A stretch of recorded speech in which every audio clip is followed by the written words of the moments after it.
welcome back to our channel MBBS at Ease.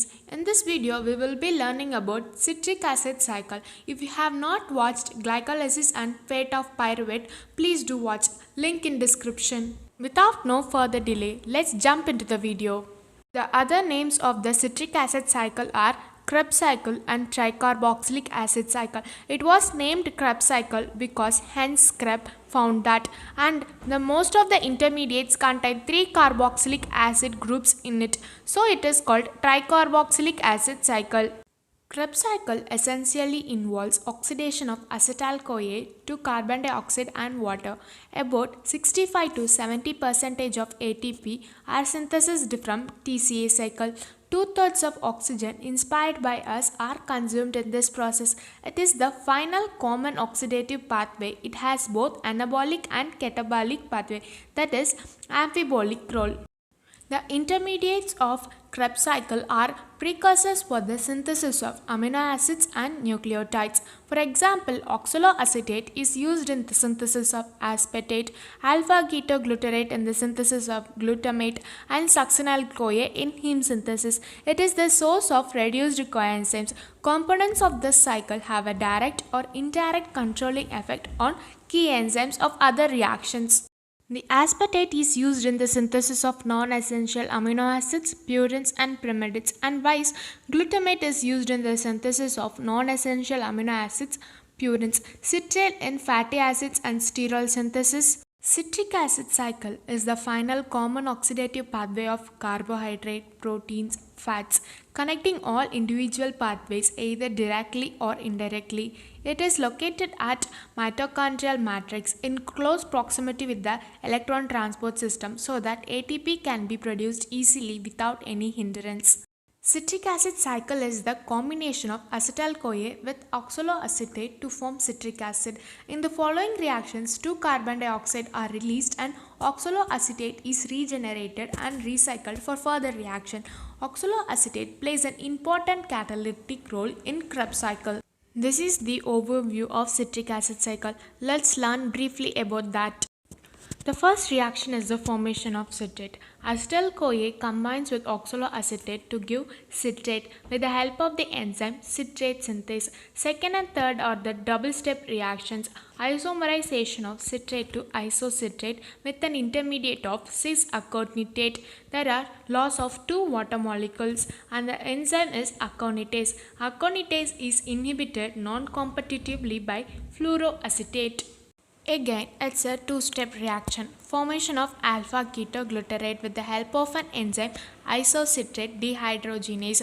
In this reaction, NADH plus is released for ATP generation with an intermediate of oxalosuccinate. It is inhibited non-competitively by arsenate.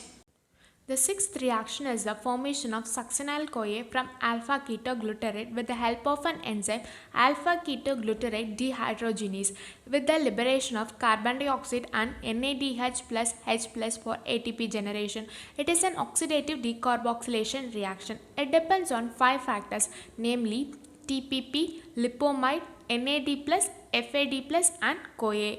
The next reaction is the formation of succinate from succinyl-CoA with the help of an enzyme succinate thiokinase with the liberation of GTP. It is an example for substrate level phosphorylation. And the next reaction is the formation of fumarate from succinate with an enzyme succinate dehydrogenase. It is a flavoprotein enzyme. This enzyme is competitively blocked by malanoate and there is a liberation of FADH2 for ATP generation. The ninth reaction is the formation of malate from formate. Only L-malate is produced with the help of an enzyme fumarase. In this reaction, a H2O molecule is added to the cycle.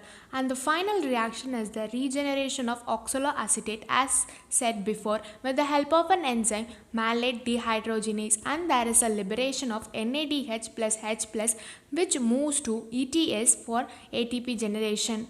1 NADH gives 2.5 ATP and 1 FADH2 gives 1.5 ATP. As a whole, 10 ATP are generated from citric acid cycle with 1 ATP from substrate level phosphorylation and 9 ATP from electron transport chain. Finally, we get 3 NADH plus H plus 1 FADH2, 2 carbon dioxide and 1 ATP from citric acid cycle. The cellular demands of ATP are crucial in controlling the rate of citric acid cycle. The regulation is brought about either by enzymes or the level of ADP. Citrate synthase, isocitrate dehydrogenase, D-ketoglutarate dehydrogenase are the enzymes regulating citric acid cycle.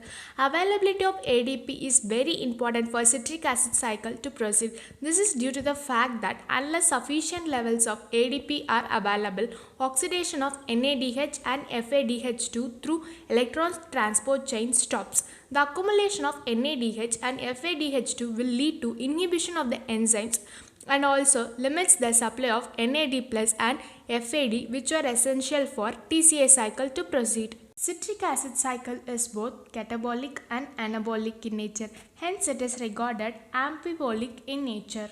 The reactions concerned to replenish or to fill the intermediates of citric acid cycle are called anapleuritic reactions or anapleuroses. Transamination is a process wherein an amino acid transfers its amino group to a keto acid and itself gets converted to a keto acid. Significance of citric acid cycle are complete oxidation of acetyl-CoA, ATP generation, final common oxidative pathway, integration of major metabolic pathways, fat is burnt on the wick of carbohydrates, excess carbohydrates are converted into neutral fat, no net synthesis of carbohydrates from fat, carbon skeleton of amino acids enter tricarboxylic acid cycle. It is an amphibolic pathway and it has anapleuritic role. Hope you understand citric acid cycle. To watch more videos from MBBS at Ease, subscribe our channel. Kindly check out the Instagram page with the link given in the description. Thank you all.